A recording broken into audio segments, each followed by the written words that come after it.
Okay, okay. I don't understand his poetry, but I like the sound of Daddy's word. Oh, wait, not yet. Oh.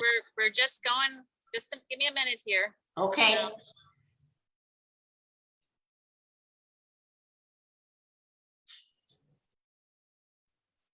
So, we're gonna finish the book It, and we're gonna read another book called Firebird. We had some difficulties, but now we're on track. Yay! You're on track. Okay. Okay, Grandma Bessie. Mama said that means the bookstore is a place to find good information and ideas. People come for more than books. They come and talk and listen. When me and Dad set up raised platform outside the store, people crowd around. They know they are going to really be a rally.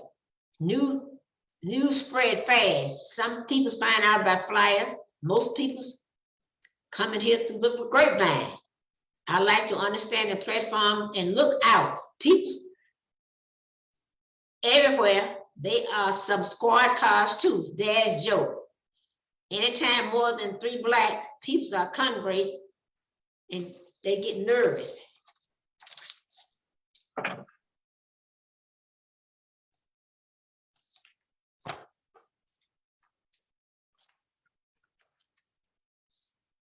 The crowd claps and cheers so much. Mr. Malcolm has to walk for a long time for them to get quiet before they can say anything. Then when he does, they get riled up all over again. I remember one time he said, nobody can give up freedom. Nobody can give up equality, justice, anything. If you are a man, take it. You really got them going.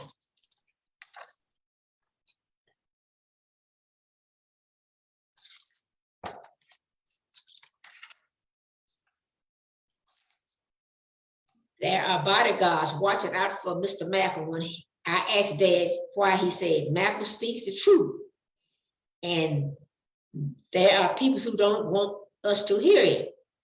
One cold day, I'm down at the Rockefeller Center ice skating with my friends. When Daddy come to me, he said, hurry. Now I have to get up to the ballroom. Malcolm expected me. I jumped in the car and Daddy takes me home. Then he speeds toward the ballroom.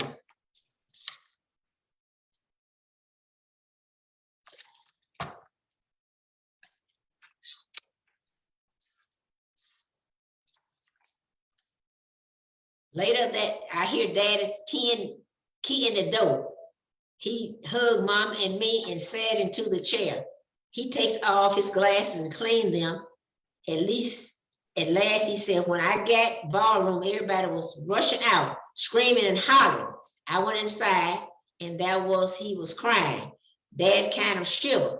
I was supposed to be sitting right beside of him. I'm glad I wasn't. I'm glad they killed Mr. Malcolm, but I'm glad my dad is all right. I'm glad I went skating and Daddy came to get me. Wow.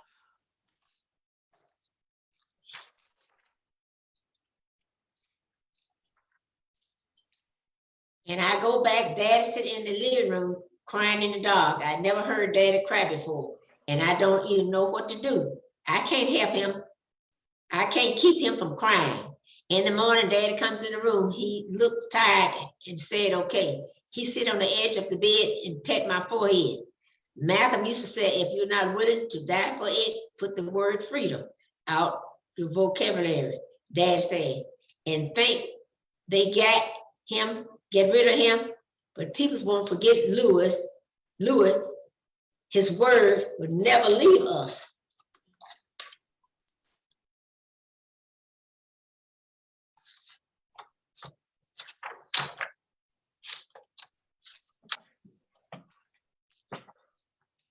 Words that why people need our bookstore.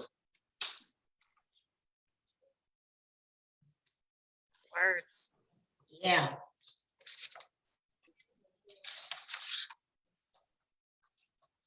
Maybe someday I believe in something so much I'll have to itch to make it happen.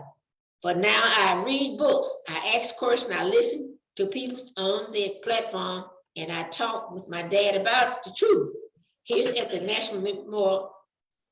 Here at the National Memorial African Bookstore. They showing the bookstore.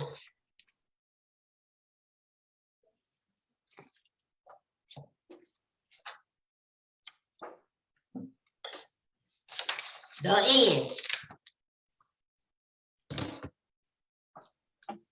Okay. Well, that was quite a, what did you like best about that story? I'm trying to think what I like about this story. I liked that you read a book so you don't get took. That's right, right. And yeah, and I like the fact that they called him the professor. Right.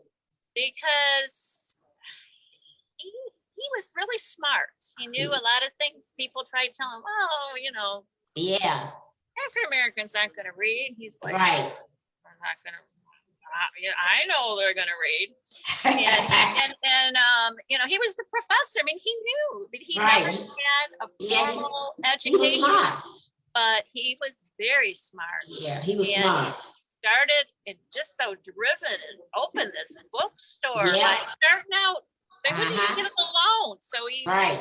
doing everything he can think of to get Yeah. money. And even after he had this beautiful bookstore, he still cares enough to be pushing a cart up and down the street so people that may don't know the bookstores there can read. He lets them sit in there. But he let them stay in there, you know, and read. He didn't send them home, you know. He let them stay in the bookstore and read. And something, he had some magic. His name was Michaux, M-I-C-H-A-U-X.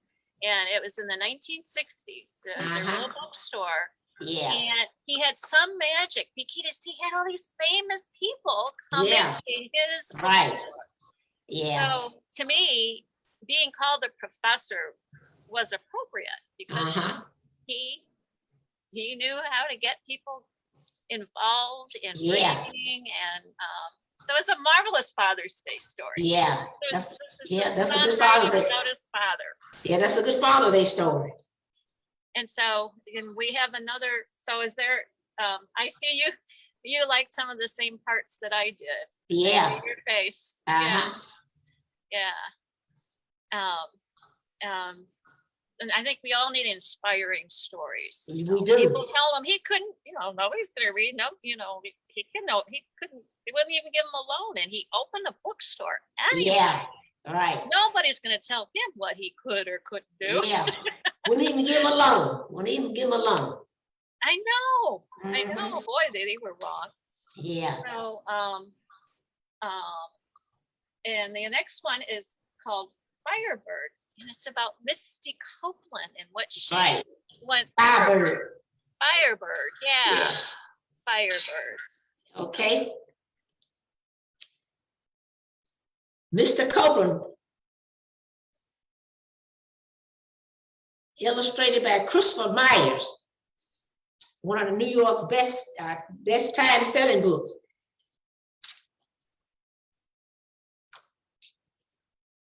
The space between you and me is longer and then forever. She is a ballerina dancer. Wow. Yeah.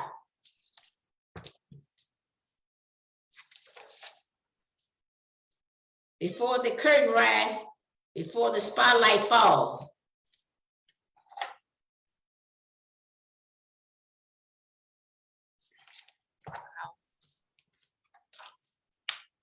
Before the fireworks of costume, before it's all. She had a beautiful costume. Wow, look at that. She does look like a firebird. Yeah, look like a firebird. I was a dancer just like you, a dreaming shooter star of a girl with works and worlds ahead. Yes, yes.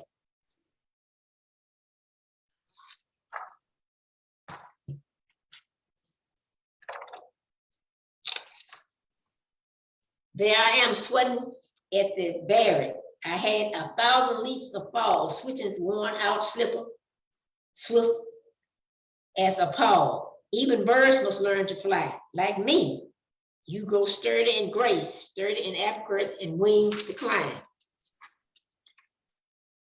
Yeah, she could do it. Yeah. Yeah. I know I couldn't stretch my leg up like that. I'd end up on my bottom if I did. Right. Each position, 1 through 5, stair step to the sky. That's right.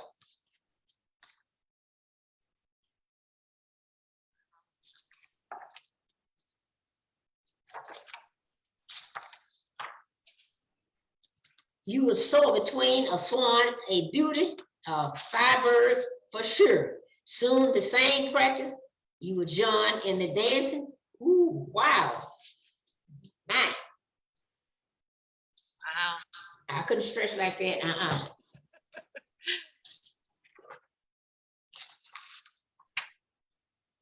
And a pause deluxe on music box for 2.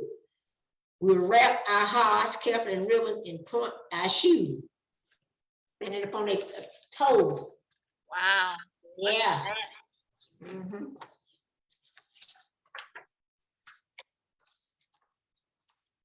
We'll make the night skies our starless curtain, the moon our silver spotlight as we spin across the planet.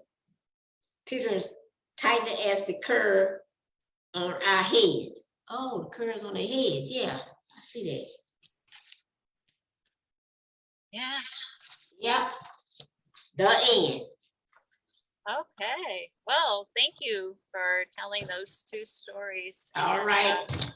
And thank you everyone out there for being patient with us. This technology is not it's not 100%, and neither are we, right? Yeah, but, right. So, but thank you. It was lovely. I enjoyed those stories. Thank you, Grandma Bessie. Thank you. See you soon. Okay, Goodbye. I see you, I think Tuesday. Tuesday. Be at the library Tuesday, I think. Yeah, it's going to be in person. We're going to have an in-person story time. Yeah. At 12:30. So come and join us. It's called Picture Porch, Pontiac Picture Porch and Lawn Story Time. So we're going to be out there on the lawn. We're going to have a couple of stories, and we're going to have a craft. We're going to be in person. So join us. Yeah. Goodbye, everybody. Bye-bye. See you. Okay.